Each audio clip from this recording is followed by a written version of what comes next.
KB5089549, KB5087420, KB5087051, not installing on Windows 11. Issue: Windows 11 cumulative updates fail to install, get stuck, or show installation errors. Step 1. Restart your PC. Save all open work. Restart your computer properly. Try installing the update again afterward. Step 2. Check internet connection.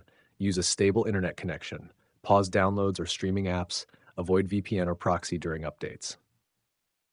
Step 3. Run Windows Update Troubleshooter. Open Settings, System, Troubleshoot. Select Other Troubleshooters. Run the Windows Update Troubleshooter. Step 4. Free up storage space. Open storage settings in Windows. Delete temporary and unnecessary files. Keep enough free space for updates. Step 5. Restart Windows Update Services. Press Windows R and type services.msc. Restart Windows Update and Background Intelligent Transfer Service. Retry the update installation.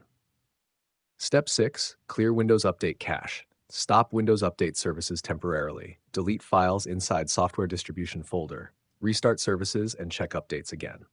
Step 7. Repair corrupted system files. Open Command Prompt as administrator. Run sfc scanow. Wait for Windows to repair damaged files. Step 8. Use DISM repair commands. Open Command Prompt as administrator. Run DISM online, cleanup image, restore health. Restart your PC after completion. Step 9. Disable antivirus temporarily. Turn off third-party antivirus briefly. Retry installing the update. Re-enable protection after installation.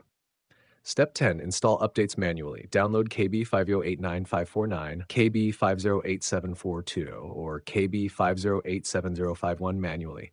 Install the correct version for your system. Restart your PC after installation completes.